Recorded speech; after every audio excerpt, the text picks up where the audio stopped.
Wih, bro, wah, pasti semua sudah denger kan?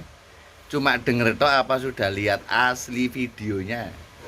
Maksudnya gini loh bro, pasti semua sudah ngerti ya kalau Erik Cahyadi atau Pak Erik Cahyadi sekarang sudah menang.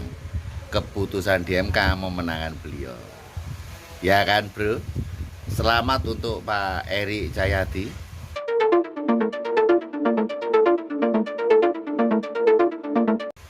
yang telah dimenangkan oleh MK atau gugatan penuntutnya ditolak.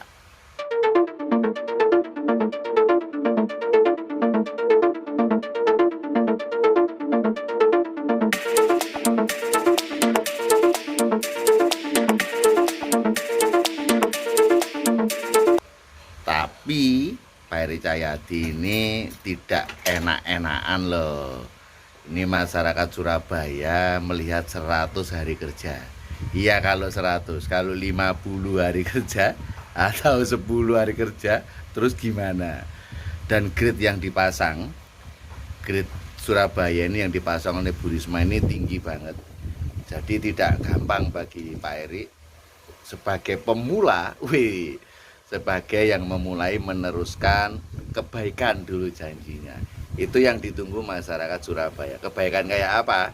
Tentunya dengan program-program atau yang sering digembar-gemborkan waktu pilkada dulu. Ya kan? Nah, tapi sebelum itu yang belum nonton videonya waktu dimenangkan kayak apa? Ini, coba lihat dulu ya. Ini ya. Ya, bro, lihat ini dulu, bro.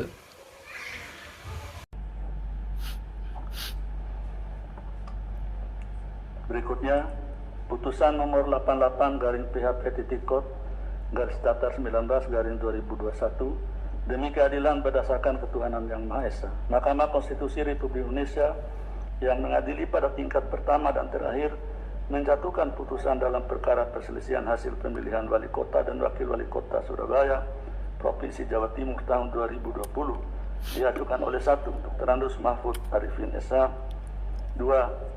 Mujiaman berdasarkan surat kuasa khusus tanggal 15 Desember 2020 memberi kuasa kepada Ferry Junaidi SH.MH dan kawan-kawan selanjutnya disebut sebagai pemohon terhadap Komisi Pemilihan Umum Kota Surabaya berdasarkan surat kuasa khusus nomor 26 dan seterusnya memberi kuasa kepada Sri Sugeng Pujiatmiko SH dan Jamrot SH selanjutnya disebut sebagai termohon berkenaan dengan permohonan tersebut.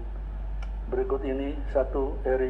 Eri Cahyadi ST MT, 2. Isnur Armuji berdasarkan surat kuasa khusus nomor, kami ulangi, berdasarkan surat kuasa nomor 002 dan seterusnya memberi kuasa kepada Arif Budiman Santoso SH SIP dan kawan-kawan selanjutnya disebut sebagai pihak terkait membaca permohonan pemohon, mendengar keterangan pemohon, membaca dan mendengar jawaban termohon, membaca dan mendengar keterangan pihak terkait, membaca dan mendengar keterangan Badan Pengawas Pemilihan Umum Kota Surabaya, memeriksa bukti-bukti pemohon, termohon, pihak terkait dan Badan Pengawas Pemilihan Umum Kota Surabaya, duduk perkara dan seterusnya dianggap dibacakan.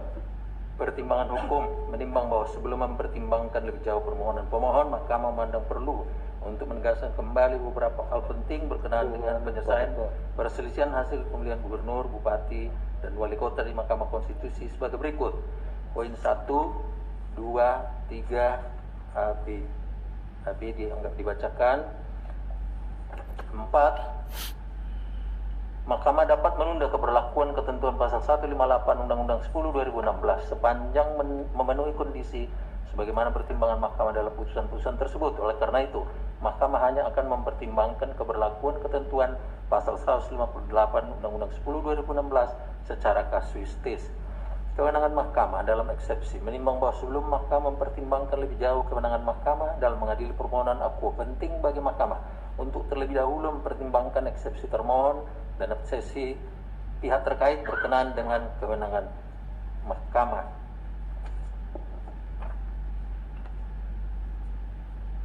menimbang bahwa pasal 157 Undang-Undang 157 ayat 3 Undang-Undang 10 2016 menyatakan perkara perselihan penetapan perolehan suara tahap akhir dari pemilihan diperiksa dan diadili oleh Mahkamah Konstitusi sampai dibentuknya Badan Peradilan Khusus. Selanjutnya pasal 157 ayat 4 Undang-Undang 10 2016 menyatakan peserta pemilihan dapat mengajukan permohonan pembatalan penetapan hasil penghitungan perolehan suara oleh KPU Provinsi atau KPU Kabupaten Kota kepada Mahkamah Konstitusi.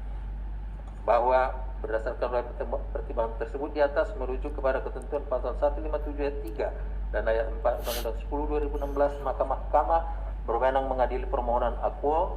Oleh karenanya, eksepsi termohon dan eksepsi pihak terkait berkenaan dengan kewenangan Mahkamah tidak beralasan menurut hukum. Tenggang waktu pengajuan permohonan dalam eksepsi paragraf 3.4 seluruhnya dianggap dibacakan.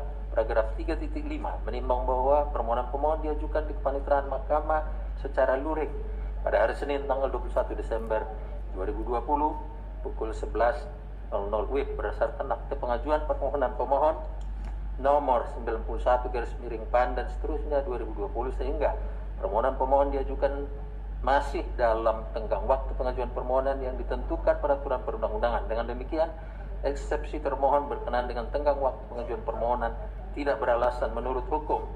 Kedudukan hukum pemohon dalam eksepsi menimbang bahwa sebelum mempertimbangkan lebih lanjut permohonan akuo berkenaan dengan eksepsi termohon dan eksepsi pihak terkait mengenai kedudukan hukum pemohon yang pada pokoknya menyatakan bahwa pemohon tidak memiliki kedudukan hukum untuk mengajukan permohonan karena tidak memenuhi ketentuan pasal 158 ayat 1 Undang-Undang 10 2016. Mahkamah terlebih dahulu akan mempertimbangkan kedudukan hukum pemohon sebagai berikut. Angka 1 dan 2 dianggap dibacakan. Paragraf 3.7 dianggap dibacakan bahwa berdasarkan pertimbangan di atas, pemohon adalah pasangan calon wali kota dan wakil wali kota Surabaya tahun 2020 dengan nomor urut 2. Menimbang bahwa berkenaan dengan pertanyaan kedua pasal 158 ayat 2 Undang-Undang 10 2016 menyatakan sebagai berikut. A, B, C, D dianggap dibacakan bahwa jumlah perbedaan perolehan suara antara pemohon dengan pasangan calon peraih suara terbanyak adalah paling banyak 0,5% kali 1.049.334 suara sama dengan 14.795 suara. Berdasarkan bukti-bukti dan keterangan yang disampaikan dalam persidangan, perolehan suara pemohon adalah 451.794 suara, sedangkan perolehan suara pihak terkait atau pasangan calon peraih suara terbanyak adalah 597.540 suara, sehingga selisih perolehan suara antara pemohon dan pihak terkait adalah 145.746 suara sama dengan 13,89%. Dengan demikian, selisih perolehan suara pemohon dengan peraih suara terbanyak, yaitu pasangan calon nomor urut 1, melebihi persentase sebagaimana dipersyaratkan dalam pasal 158 ayat 2 huruf D Undang-Undang 10 2016. Menimbang bahwa berkenaan dengan tidak terpenuhinya ketentuan pasal 158 ayat 2 huruf D Undang-Undang 10 2016 di atas, pemohon mendalilkan telah terjadi kecurangan yang dilakukan oleh paslon nomor urut 1 secara terstruktur, sistematis dan masif di seluruh wilayah kota Surabaya yang merugikan pemohon. Kecurangan dimaksud adalah keterlibatan wali kota yang menjabat saat pemilihan, yaitu Tri Risma Harini, dan pemerintah kota Surabaya untuk memenangkan pasangan calon nomor urut 1 dengan menggunakan program dan kebijakan Pemkot Surabaya serta permasalahan penegakan hukum pemilihan yang dilakukan Bawaslu Kota Surabaya dan Sentra Gakumdu yang tidak dijalankan secara baik dan cenderung hanya menguntungkan paslon nomor urut 1, sehingga perbuatan curang atau melanggar tersebut tidak mendapatkan sanksi atau penyelesaian.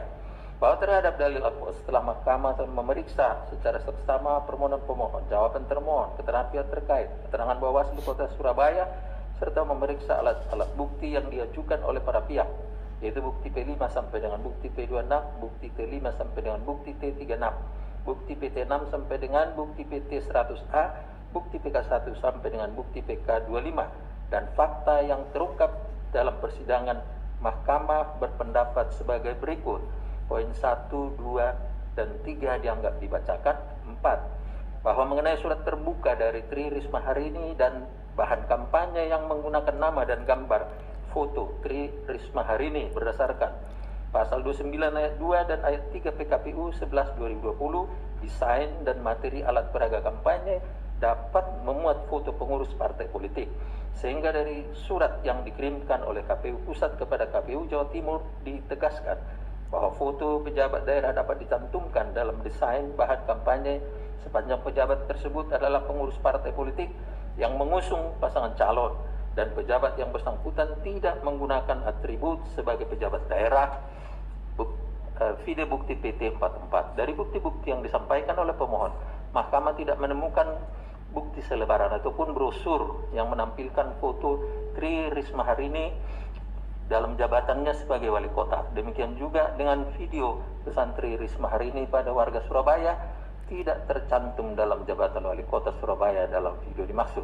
Bahwa selain itu, dari keterangan Bawaslu juga diketahui bahwa laporan-laporan terhadap dalil permohonan akuo sudah ditindaklanjuti oleh Bawaslu dan Sentra Gakumdu dengan melakukan klarifikasi terhadap pelapor, terlapor, saksi, pihak terkait, dan ahli yang hasilnya tidak benar terjadi pelanggaran sebagaimana didalilkan oleh pemohon.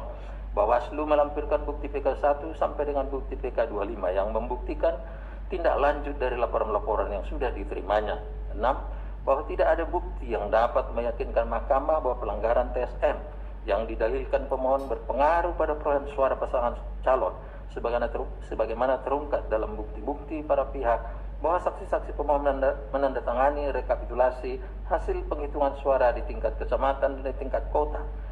Video bukti T7 sampai dengan bukti T38 dan bukti PT 35 sampai dengan bukti PT 36 bahwa berdasarkan seluruh pertimbangan hukum mengenai pelanggaran yang didalilkan pemohon di atas yang terkait dengan keterpenuhan ketentuan pasal 158 ayat 2 huruf D Undang-Undang 10/2016, Mahkamah tidak memiliki keyakinan bahwa dalil pemohon demikian berpengaruh pada keterpenuhan syarat pasal 158 ayat 2 huruf D Undang-Undang 10/2016.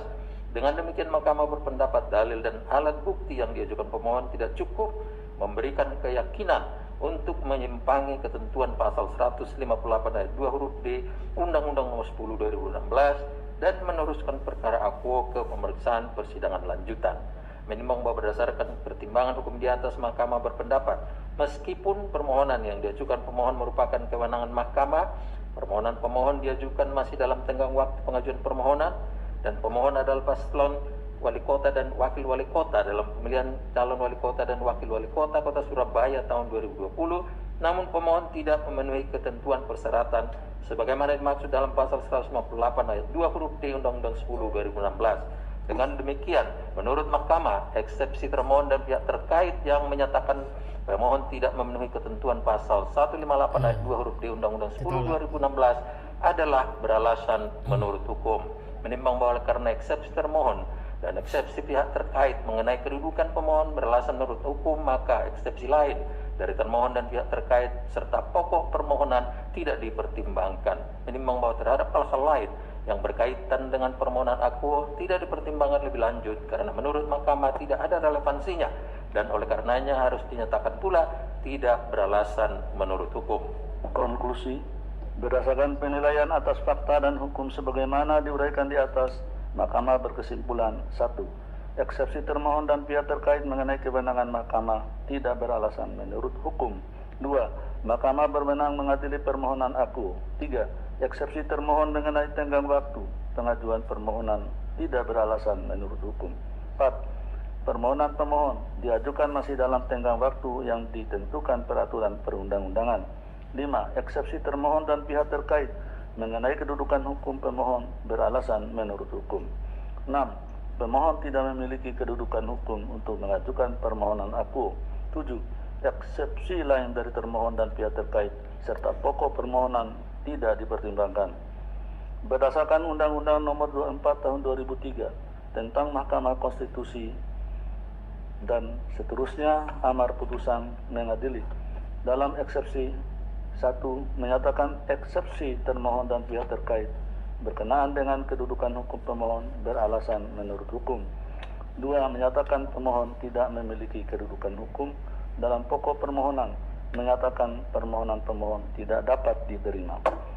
Demikian diputus dalam rapat permusyawaratan hakim oleh 9 hakim konstitusi, yaitu Anwar Usman selaku ketua merangkap anggota, Aswanto, Arif Hidayat, Sardi Isra, Manahan MP Sitompul, Suhartoyo, Daniel Yusmik Pevoe, Wahidudin Adams, dan Eni Nurbaningsi, masing-masing sebagai anggota pada hari Rabu, tanggal 10 bulan Februari tahun 2021, dan diucapkan dalam sidang pleno Mahkamah Konstitusi terbuka untuk umum pada hari Selasa tanggal 16 bulan Februari tahun 2021, selesai diucapkan pada pukul 14.48 WIB oleh 9 hakim konstitusi tersebut di atas, dengan dibantu oleh Yunita Ramadhani sebagai panitera pengganti dan dihadiri oleh pemohon atau kuasa hukumnya, termohon atau kuasa hukumnya, dan pihak terkait atau kuasa hukumnya, dan Bawaslu Kota Surabaya atau yang mewakili.